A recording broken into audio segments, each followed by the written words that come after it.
putik.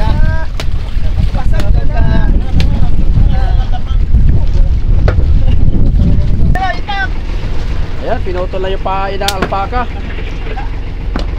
So ito mga ka-egops, tingnan nyo. Doon sa mga viewers natin na nagtatanong kung paano hulihin yung malasugi na walang kabil. Ayan, kitang-kita naman yung ebidensya, walang kabil.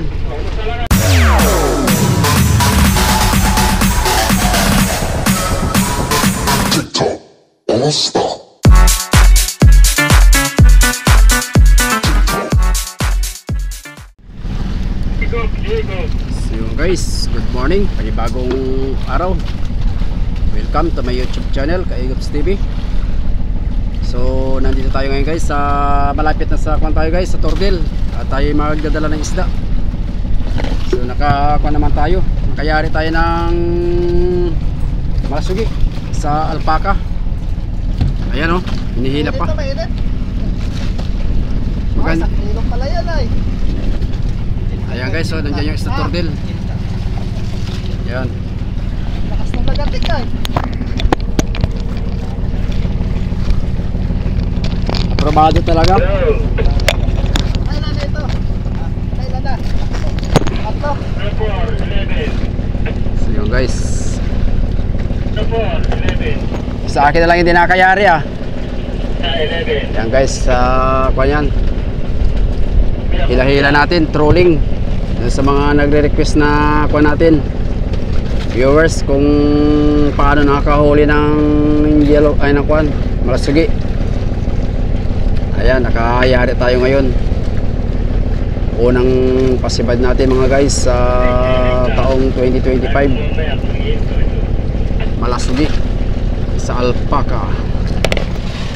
Ayan na guys yung Tordil.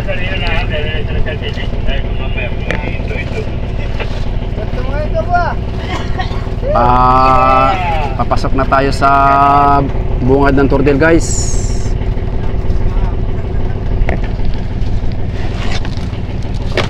So time check muna tayo. Sa parang binawal ng Coast Guard na manguha ng pato. Sakto alas 10 pa lang mga ka-egops. Tumalon, magatumalon.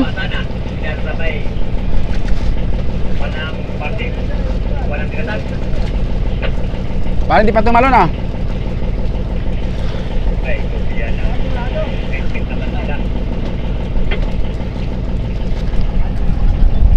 Malaki yan.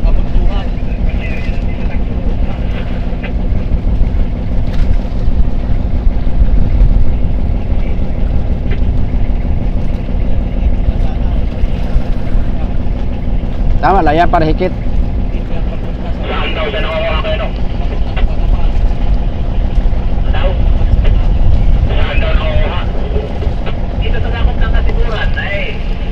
Pagpatuloy na kayo po ka, tawal sa balik na kami party. Balikan na sila tag. Kumbrata. Ayan lang. Napos ka, nung ako nang muwan sa tawin eh. Aba, ay itapuan din yun sila mga, para mga pulis yung kahapon at noon. Maritime? Mal, mga galing yatang nilandyawan yun ay. Tapos itapuan sila. Kanilang bangkang nasakang puno. Baka nagano lang yun, nagpipiknik. Siguro ka, hindi naman kami sinita. Dahil bang kami, tapos na kami kumuha. Baka may bagong ano diyan na ano, hindi ko pa alam. Ano lang na bawal lang. Sako. Ah, Sako sa pangungkot. Hindi, dito alam. Ano nang nasiguran? saan gagansuhan dyan na lang?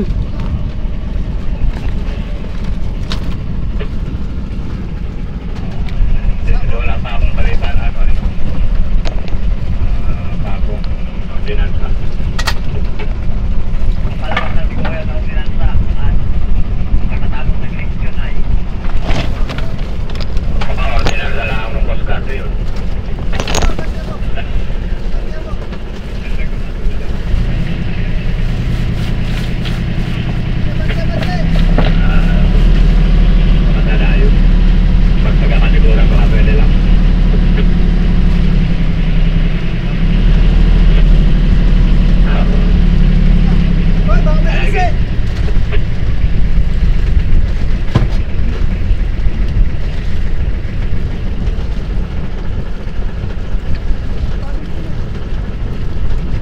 lang sa unahan.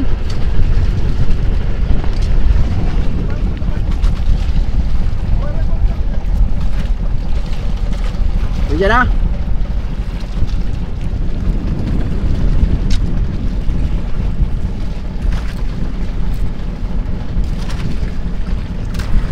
Yun guys, hindi yan makakabigtas dahil yan ay pumupulupot yung alpaka sa tuka.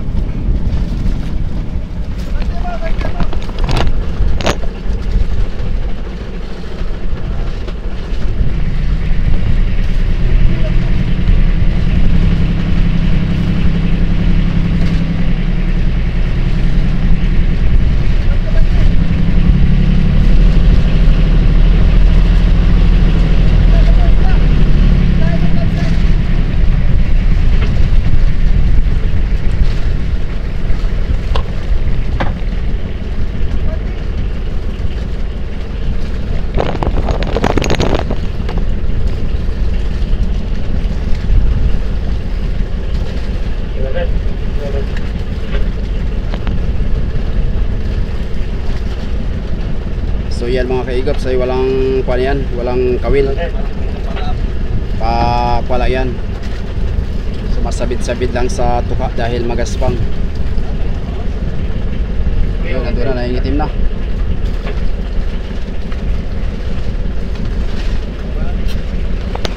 Ayun na guys.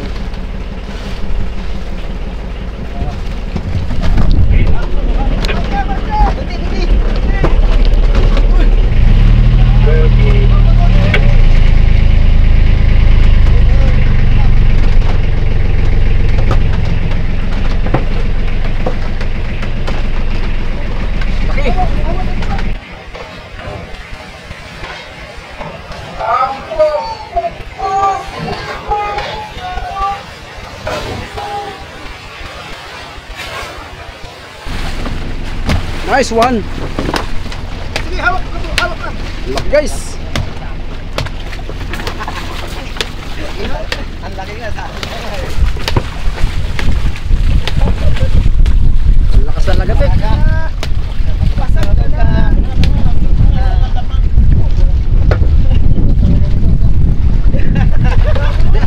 Kan muna, kuha muna. At picture. Pang reels.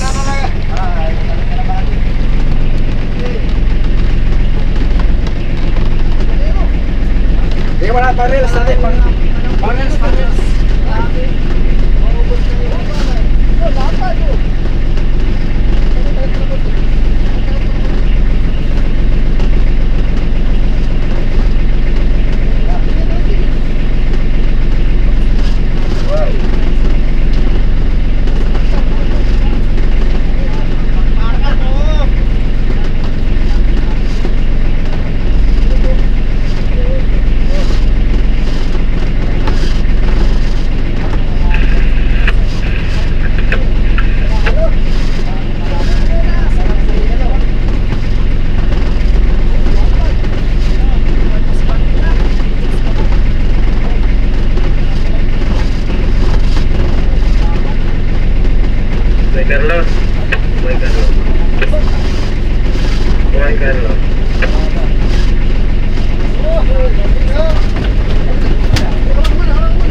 Aprobado talaga. Sige mga kaigops, pinutol na po. Ayan, pinutol na yung paa ng alpaka. So ito mga kaigops, tingnan nyo. Doon sa mga viewers natin na nagtatanong kung paano hulihin yung malasugi na walang kawil. Ayan, kitang-kita naman yung ebidensya, walang kawil. Ang kulay ay asul, yellow green, tsaka puti. Ang lapad guys. Yan o. Kapang-apat ito. Ito ang pinakamalaki natin huli ano.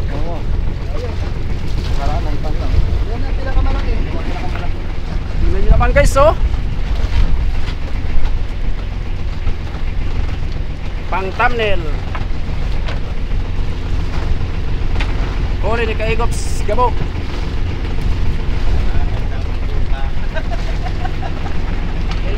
Yan ang hinahanap ni Rene Silva.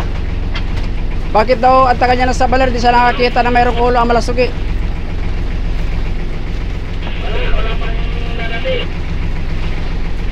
Babak na tayo sa kulo.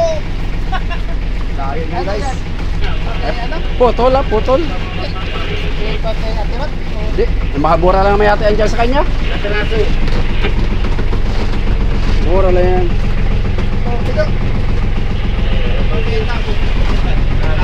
Wala pa naman pa. So guys, nakabanti na tayo.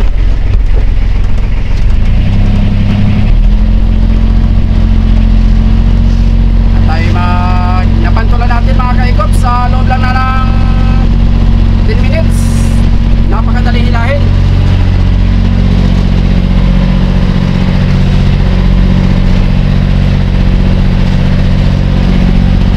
Ang laki-laki. Pagka talagang siniverte tayo guys, nandiyan lang isda. Yun oh.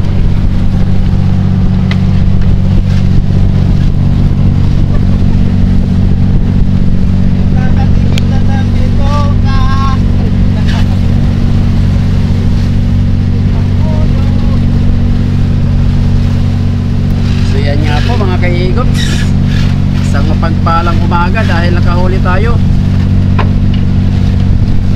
Oras natin ngayong araw na ito ay alas 11:10 ng tanghaling tapat. So nandyan lang yung Isla Tordil, nasa lighthouse. Hindi natin inasahan na tayo mga kahuli. Nandito lang guys oh, sa kwan, kantuhan lang. Halos nandito lang sa halos 100 meter lang ang layo natin sa tabi. Kantuhan lang ng kwan, ng dulo. Tingnan nyo naman kung gaano kalaki oh. Yan bariles, pagka kinuha niya ang tirot na 180, pinta na natin yan. No? Ayan, nagtutuo pa yun sa biyahe, nagtutuo 40 yan eh. Ayan bariles talaga pagka 180. Ako adya pwede na yun dahil pumapatak kayo sa 200. Dahil 20 ang freight ay.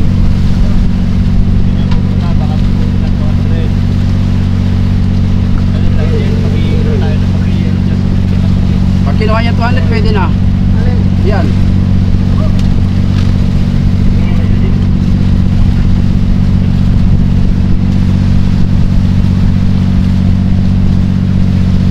Malakas guys ang agos. Ayun oh.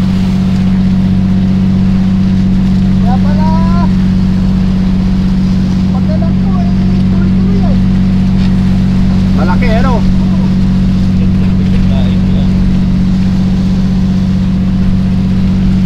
Huwag mo nang bilangin yung daing mo.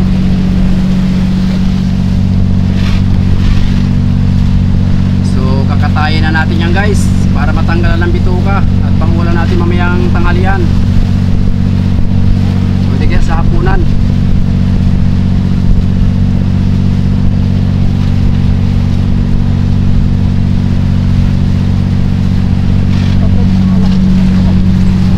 So nandito na tayo guys sa may bungad mismo ng Isla Tordil. Yan, kung mapapansin ninyo yan oh.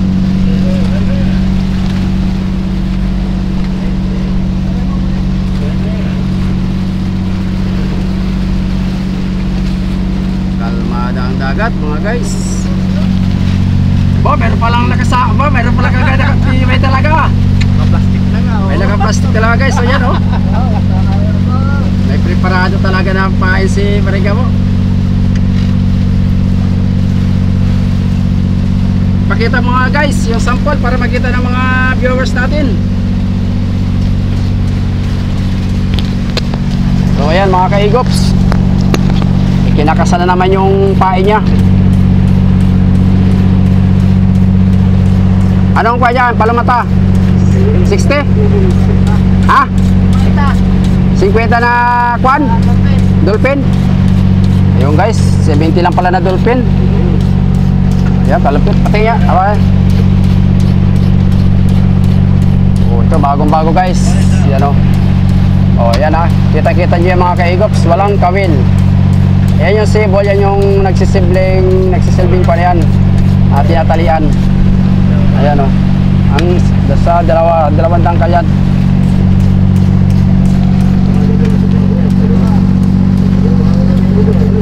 Yun na. Pinahagis na naman. Nandito lang siguro sa kanto pag minsan ano, wala sa laot ay.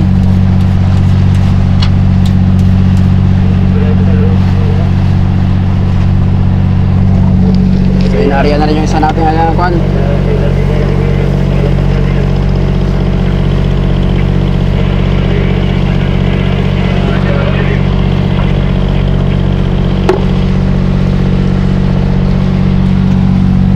So abang-abang na lang guys. So doon pa tayo guys sa may parting kabilang Ibayo. Doon tayo magdadala ng isda sa kwan, sa dinalungan, at yung isda natin yung maliliit baka mapumutok yung mga bituka, sayang naman.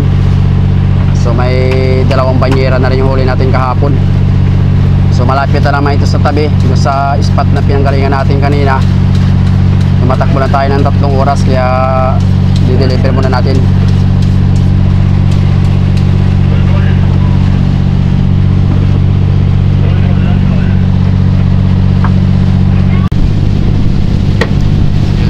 Papalangin na natin, tatanggalin ang ulo.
Nakita nyo na yung actual kung paano natin mapasibad yung kuwan kanina, malasugi.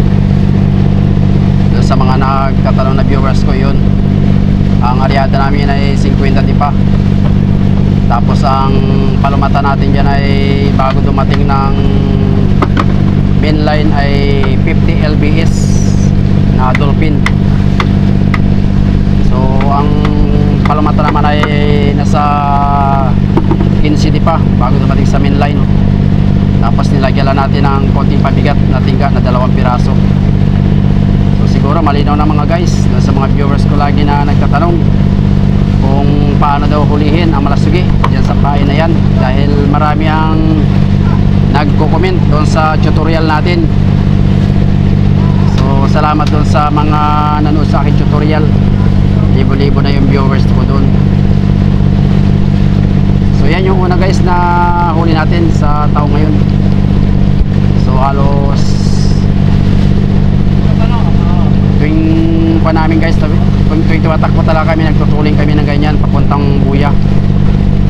So maraming salamat sa inyong mga Kaigups, sa mga viewers natin na walang sawang sumusubaybay at sumusuporta. See you next vlog, at abangan nyo pa ang ating mga karugtong na vlog sa episode na ito. At kami magbibenta ng isda doon sa Dinalungan. So pinapakatay na natin at iulam natin yung bituka at saka ulo. So yun, shout out sa ating mga viewers na walang sawang sumusubaybay at sumusuporta dito sa bayan ng Baler. Shout out sa bayan ng Dinalungan, sa bayan ng Maria, saka syempre sa mga OFW. Salamat sa inyong pagsubaybay palagi. Hanggang sa sunod, God bless you all.